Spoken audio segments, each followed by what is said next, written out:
மருத்துவ மாஃபியாக்களின் அராஜகம் பாருங்கள். இந்த இடத்துல ஆங்காங்கே தெருவுக்கு 4 ஆஸ்பத்திரி, நோயே இல்லாத ஊரில் நம்ம நோயை வர வச்சு அதன் மூலம் இன்றைக்கி மக்களை காசை பிடுங்கி இன்றைக்கி வியாபாரம் பண்ணிகிட்டு இருக்கிற மருத்துவமனைகள் என்னென்ன அராஜகம் பண்ணுறாங்க பாருங்கள். இன்றைக்கி உயிரே போயிருக்கு. இன்றைக்கி மக்களை இதை பாருங்கள். இந்த இடத்துல ஒரு 2 பேரிகார்டு போட்டிருக்காங்க பார்த்துருங்க. இது யார்கிட்ட உத்தரவாக போட்டிருக்காங்க என்பது தெரியாது. ஆனால் இந்த பேரிகார்டு போட்டதுனால ரைட்டில் ஏறினதுனால ஒரு ஆட்டோவே சோழி முடிஞ்சிருக்கு. மனுஷ உயிருக்கு கேரண்டி கிடையாது. இதை காவல்துறை அதிகளும் கண்டுக்கிறல.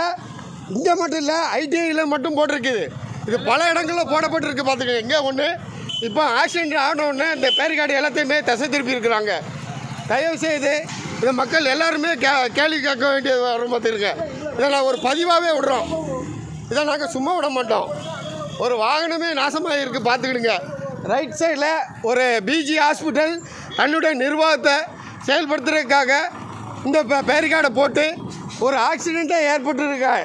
ரைட் சைடில் ஏறி வர வேணும். அந்த பேரிகார்டு இல்லைன்னா இவ்வளோ நேரத்துக்கு இந்த ஆக்சிடெண்ட்டு நடந்திருக்காது. ஒரு உயிருக்கு ஆபத்தாக இருக்காது. எனவே மக்கள் அவ்வளவு மக்களும் ஆட்டோ ஸ்டாண்டுகளும் எல்லோரும் சேர்ந்து இதுக்கு குரல் கொடுக்க வேண்டும் கேட்டுக்கொள்கிறேன்.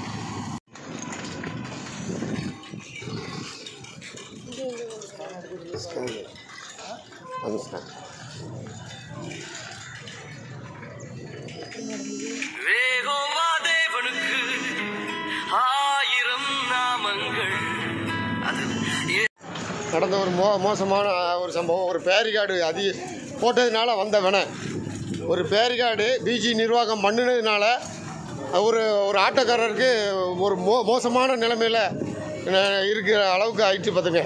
ஒரு பிஜி நிர்வாகம் பண்ண ஒரு பெரிய கூத்து ஒரு உயிருக்கே மோசமான நிலைமையில் இருக்குது. மக்களை நீங்கள் எல்லோரும் பாருங்கள், இதுக்கு நடவடிக்கை எடுக்கணும். எத்தனையோ அதிகாரிகள் எடுத்திருக்கீங்க.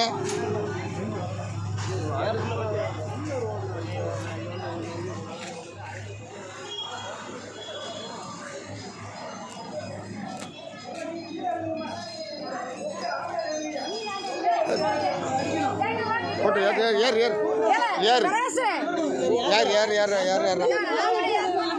நீ உள்ள போ, நீ வண்டியில் போ.